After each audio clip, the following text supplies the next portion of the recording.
De nuevo martes y bienvenidos todos a Mirada Política, como siempre analizando la contingencia, lo que nos ha dejado los últimos días, vaya que nos ha dejado cosas. Como siempre nos acompaña para hacer todos los análisis nuestro editor general, Benjamín Blanco. Benja, ¿cómo estás?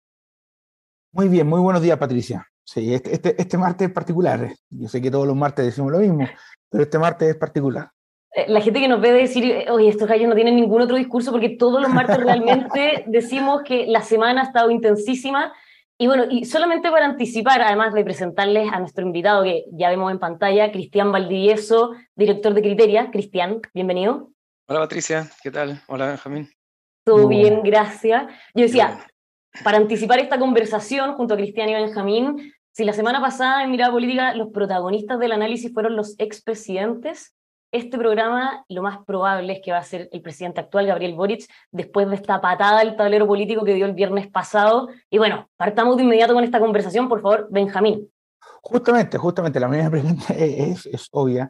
La invitación que tú haces es totalmente correcta. Eh, Cristian, más o menos con los análisis que tú haces y las cifras de la encuesta Criteria, un poco para partir, saber tu apreciación sobre qué lleva al presidente a hacer este anuncio y cuál fue el diagnóstico un poco de la moneda. Se sabe que el ministro Jackson tuvo mucho que ver en eso, pero ¿cuál fue el diagnóstico y las razones de este anuncio que, como dice Patricia, remeció el tablero político? Bueno, a ver, sobre el diagnóstico podríamos especular bastante, porque siempre va a ser difícil saberlo, pero yo partiría por los hechos. Yo creo que eh, los hechos que estaban relativamente asentados ya y se habían articulado como una suerte de sentido común, y que creo que costó que llegara la moneda, pero llegó y se instaló, era que el rechazo estaba consolidado en las encuestas y que lo más probable es que si nada cambiaba, el rechazo iba a imponerse en el plebiscito de salida, por una parte. Segundo, creo yo que las razones, y eso también era parte de los hechos, de desaprobación o de disposición mayor a rechazar que aprobar, tenían que ver con una crítica muy, muy, muy fuerte o furibunda de la ciudadanía o de la opinión pública al proceso constituyente mismo. Entonces, ese es el marco, creo yo, desde el cual el presidente reacciona y, como decía Patricia, pega una buena patada al tablero de manera de poder mover esta situación de una manera u otra. Y aquí empezamos en el marco de las interpretaciones, y yo creo que en lo esencial que hay detrás de la movida del tablero es que el presidente se preocupa de su gobierno y de la gobernabilidad que va a poder darle al país el día 5 de septiembre, independientemente de si gana el apruebo o el rechazo. Y desde esa perspectiva creo que asume con mucha claridad, con mucha certeza, de que para poder seguir gobernando el día 5 de septiembre en un escenario donde gana el rechazo, tiene que empezar a dibujar un relato o un camino para el país que se va a abrir en ese contexto. Yo, antes de devolver la palabra, creo que el gobierno en general, este gobierno ha sido un gobierno donde la instintividad o los instintos, aquella parte más instintiva, la manejan muy bien. Ellos saben cómo hacer las cosas en el corto plazo, es decir, jugar en el área muy rápido, pero les ha costado ser estratégicos. O sea, digámoslo de la siguiente manera: sabían en algún minuto que iban a gobernar, pero no se prepararon claramente para gobernar porque se les vino encima. Después no se prepararon para un escenario donde la gente empezara a desacreditar la convención y por lo tanto siguieron insistiendo en que la convención lo revertía, pero no se prepararon.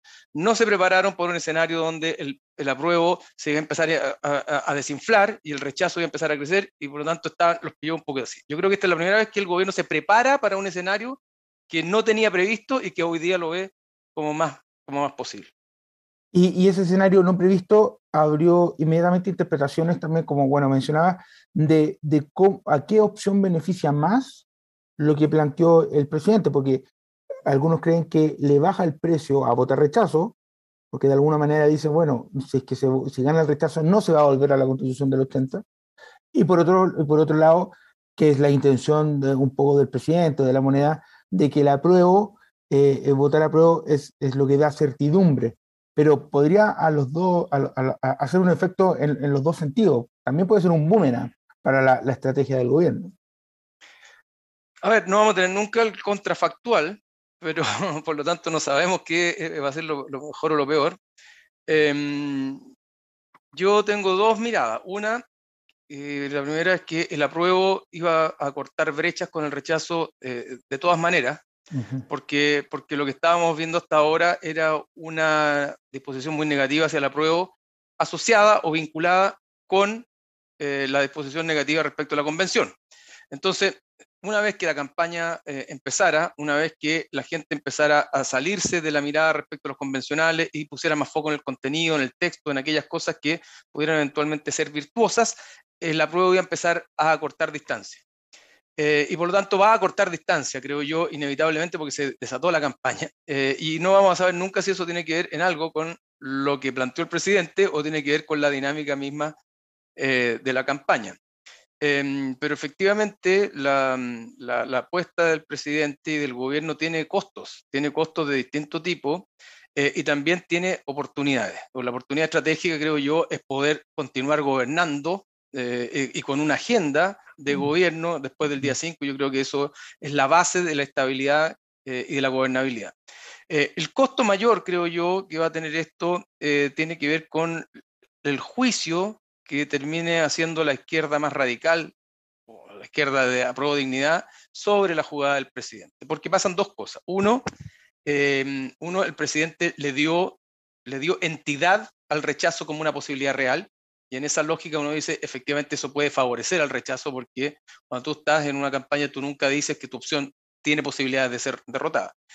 Y segundo, el presidente pone el foco más en el mecanismo e impide que en el corto plazo la discusión esté siendo sobre los contenidos, que era lo que la izquierda particularmente planteaba como lo más relevante.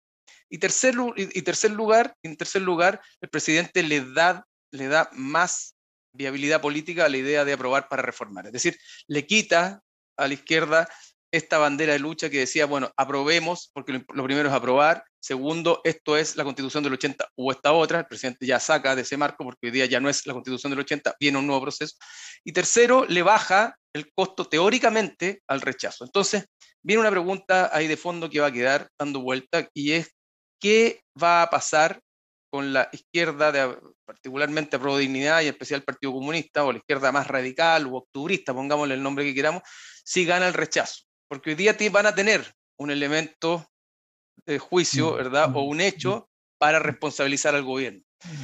Y eso es un tema complejo de cara a lo que pueda venir el 5 de septiembre, porque parte de su coalición va a quedar muy dolida, por no decir muy adolorida, porque puede encontrar que la pateada del tablero del presidente estuvo al servicio de su propia gobernabilidad, a costa incluso de haber matado el texto constituyente.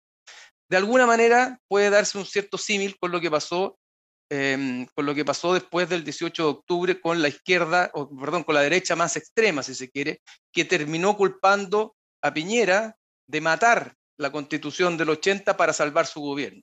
La izquierda, o cierta izquierda, puede tener una pulsión, ¿verdad? De decir, mira, el gobierno, para salvar su gobierno o para darle gobernabilidad después del plebiscito, hizo una movida al tablero donde terminó matando al texto constituyente y llevándonos a un camino que igual va a cambiar la Constitución del 80, pero en unos términos muy distintos a los que esa izquierda se hubiera soñado o esperado.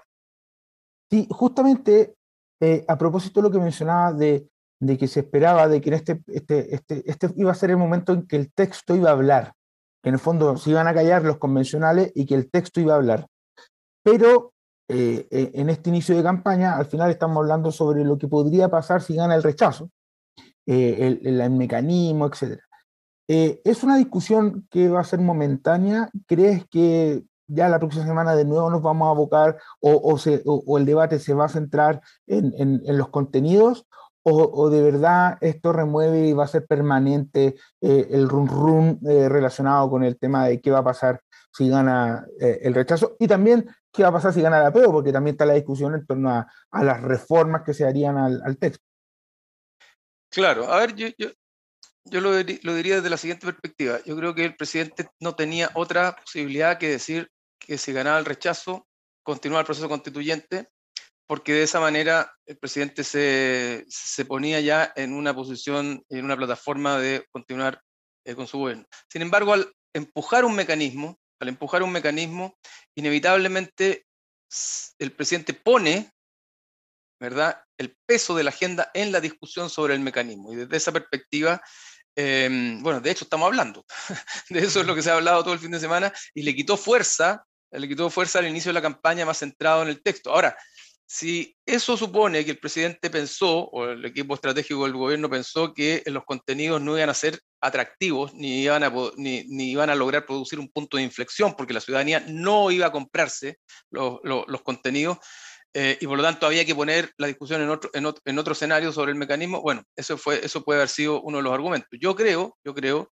que el apruebo necesitaba pasar a una etapa donde el foco de la discusión estuviera en los contenidos, particularmente en los derechos sociales y en aquellas cosas que la ciudadanía podía valorar porque se vinculaban con las demandas que se habían articulado después del estallido social de octubre. Entonces, creo yo que va a ser complejo instalar con fuerza la discusión de los contenidos, porque lo de los mecanismos van a estar permanentemente dando vueltas.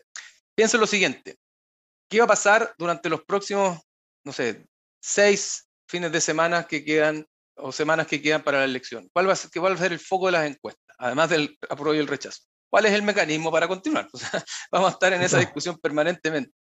Y por otro lado, creo yo que el presidente no tenía para qué apurar el mecanismo, y por eso insisto, creo que tenía que decir que continuaba el proceso, pero al ponerse en la discusión del mecanismo, creo que también se arriesga a otra cosa, y es que el mecanismo no depende de lo que él quiera, y por lo tanto puede ser que termine efectivamente con un nuevo proceso constituyente, pero no en las condiciones específicas, ¿verdad?, y en el dibujo que el presidente tenía, y desde ese juego, en mi opinión, el presidente va a salir jugando, pero no tan victorioso como hubiera salido si él hubiera dicho solamente que tiene que continuar el proceso, y que evidentemente eso se va a discutir en su momento. Entonces yo creo que ahí hay un problema donde se pasó un pueblo, si se quiere, en empujarlo al mecanismo. Y Cristian, y a propósito de esto del foco de la encuesta, obviamente la pregunta antes quizás no podría haber sido tan textual como sí la vamos a tener ahora, pero ¿ustedes en Criterio han podido sondear algo? ¿Se ha hecho ese análisis de qué podría pasar post, algo como lo que plantea el presidente? Bueno, lo que uno ve es que efectivamente pasan dos cosas. La gente está aburrida del proceso constituyente, teoría de la fatiga, está aburrida de este proceso constituyente, pero al mismo tiempo la gran mayoría de las personas no quiere seguir con la Constitución del 80. Entonces, aquí hay una suerte de polos encontrados que se repelen, pero van a tener que encontrarse, porque la gente no quiere volver a la Constitución del 80 y tampoco quiere un proceso constituyente como el que vivimos. Entonces, aquí la política va a tener que hablar. Porque si lo que hacemos es hablar solamente a la ciudadanía, probablemente vamos a tener una suerte de invitación a algo que puede ser, desde mi punto de vista, pan para hoy y eventualmente hambre para mañana. Algo muy parecido a hagamos esto muy cortito, muy rápido, pero donde la legitimidad al final del día pueda estar puesta en cuestión. Y ahí es donde la política va a tener que hablar, porque efectivamente hay muchas virtudes en hacer un proceso constituyente de cero, pero también hay muchas complejidades desde el punto de vista de que la ciudadanía está con la cabeza en otras cosas, pero no nos podemos quedar con la Constitución del 80. Entonces ahí hay una complejidad no menor. Ahora, en cualquier caso, incluso si continuara un proceso constituyente como el presidente ha dicho que le gustaría que continuara, ese proceso constituyente elegido de cero incluso no va a ser en ningún caso equivalente al que tuvimos ahora. Y en ese contexto, la izquierda también le pudiera cobrar al presidente haber entregado este proceso por un nuevo proceso, incluso no necesariamente con expertos, ni siquiera en el Congreso, un proceso elegido democráticamente, pero donde quienes van a participar evidentemente van a ser un grupo muy distinto en términos políticos, ideológicos, y también de composición de independientes de lo que hubo antes. Tomando esto que dicen las encuestas, la gente está cansada de este proceso, incluso ven mal la labor de los convencionales, pero si uno le suma también las palabras del presidente y una de las interpretaciones que se ha dado, que es que se apela también a ese activo del proceso mismo, ¿se confirma entonces esto de que no hay simpatía hacia los convencionales, hacia la convención, quedan totalmente offside de este escenario que ya estamos viviendo de cara al plebiscito? A ver, no todos, muchos y muchas sí quedaron de alguna manera bien desacreditados desde el punto de vista de las grandes mayorías. Y el problema que tú tienes en esto es que un plebiscito es una elección con las características de una elección de segunda vuelta, donde se gana por el centro o por el medio, no por los extremos, no una elección de primera vuelta o una elección proporcional donde tú le puedes hablar a tu base electoral. Entonces, lo que te pasa es que tienes muchos constituyentes desacreditados por la grandes mayoría y que siguen hablando, pero le hablan a sus propios nichos y ya están convencidos de lo que tienen que hacer, y eso va alejando al resto de la población porque sienten que esos convencionales son adversariales, son polarizadores, son identitarios, son particularistas, etcétera, toda la crítica que hubo al proceso mismo. Entonces, efectivamente, hay un cansancio con este proceso y lo más probable es que haya un cansancio que se prorrogue con un proceso equivalente. Equivalente en términos del tiempo, del gasto. Eso va a estar muy en la discusión. ¿Cuánto va a valer un nuevo proceso constituyente en un contexto donde la crisis inflacionaria y la económica en general tiene hasta el cogote a mucha gente? Y por lo tanto no es fácil, no es fácil el zapato chino en el que se está, porque lo que va a primar probablemente es que la ciudadanía en las encuestas va a decir que quiere que se haga esto con expertos o con un grupo de expertos, más que con una elección nueva de constituyentes, pero no porque no quiera validar el proceso democráticamente, sino porque no quiere repetir una experiencia traumática con los constituyentes. Por eso digo que la política va a tener que actuar en esto y tomar las mejores decisiones, no solo pensando en lo que dice la ciudadanía, sino imaginando el mediano y el largo plazo respecto a la legitimidad del nuevo texto constitucional que eventualmente se tenga que producir si gana el rechazo. Pero, y ahí, detenernos un segundo antes de continuar, Cristian. El tema de la inflación, ¿cuánto puede cambiar el foco también de este debate en general? Yo recuerdo hace un tiempo teníamos una entrevista acá en MOL TV y tú mencionabas, alertabas que esto se venía muy fuerte, que aquí las estrategias iban a cambiar, que las personas también iban a dejar de estar preocupadas del proceso mismo, que el tema del dinero, de la inflación, vota gobierno con con B larga, decía. Sí, por eso lo decíamos hace varios meses atrás, no estábamos tan perdidos en ese minuto, y hoy día el tema inflacionario se ha tomado a la agenda porque junto con el tema de la seguridad pública, de la violencia en general, son los dos temas que más agobian a la ciudadanía, y lamentablemente se han mezclado dos procesos que no tenían por qué estar mezclados, que tiene que ver con el proceso constituyente que se supone está pensado para hacerse cargo del país que viene, con las urgencias cotidianas de las personas que tienen que ver con el presente puro y duro.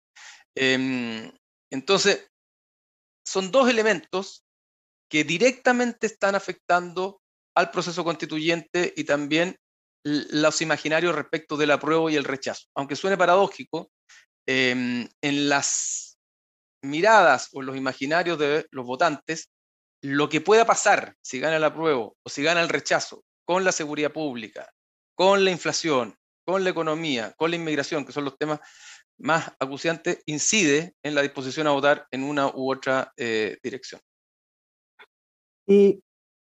Mencionaba, bueno, la reacción que podría tener como el sector más octubrista del oficialismo, pero tan importante para el gobierno fue de un modo lo que pasó el día viernes cuando hizo el anuncio, fue lo de ayer en el comité político ampliado con los presidentes de partido en explicar esto y lograr que de alguna manera los partidos se alinearan en esta tesis con algunos bemoles, evidentemente el PPD, por ejemplo.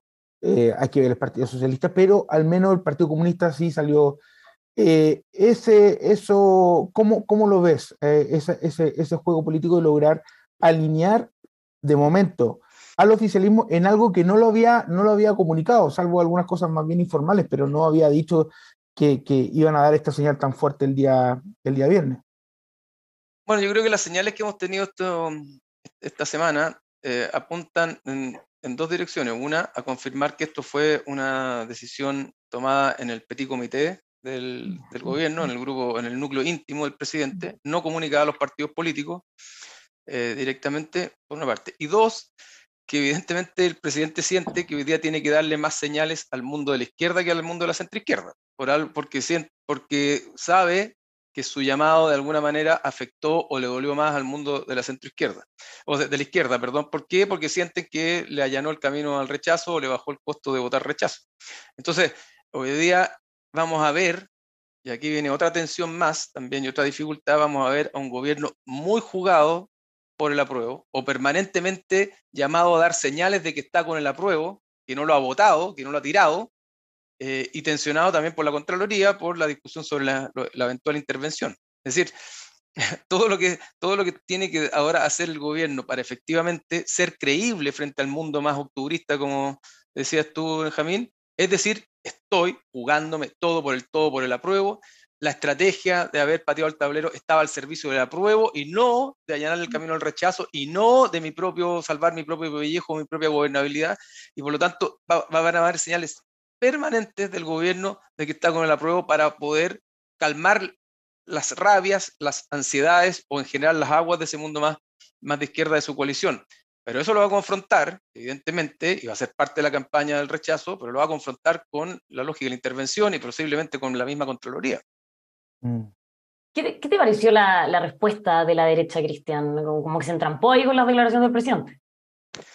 Yo siento que la pateadura del tablero desencajó bastante a la derecha, por una parte en general, porque la derecha tenía un camino ya armado. Esto ganaba el rechazo y después íbamos viendo cómo nos allanábamos a la reforma.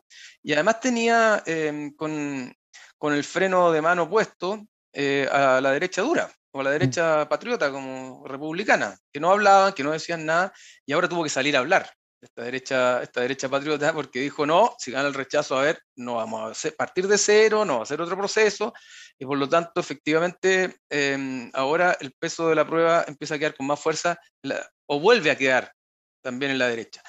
Vuelve a quedar porque aparece una derecha republicana que estaba silenciada, porque quiere poner música en lo que pueda venir en adelante, y por otro lado, porque hay una derecha o una centro derecha que había escrito un par de compromisos, pero que hoy día pueden aparecer insuficientes y que al mismo tiempo, tienen que hacerlos concordar con otros valores que sí estuvieron en el proceso constituyente anterior y que la ciudadanía sigue queriendo ver, ¿verdad? Como trasfondo de la discusión constitucional, que tiene que ver con la paridad, que tiene que ver con que participen independientes, etcétera. Entonces, sacó al pizarrón el presidente con esto a la derecha y creo yo que la derecha no tenía preparado un discurso nítido, claro, para responderle al presidente y quedaron un poquitito desencajados. Yo creo que la derecha debió haber dicho, evidentemente, tiene que continuar el proceso constituyente, discutiremos los mecanismos o la forma en ese minuto y claramente queremos un proceso constituyente que de continuar, similar a lo que venía, tiene que ser paritario, vamos a buscar que hayan escaños reservados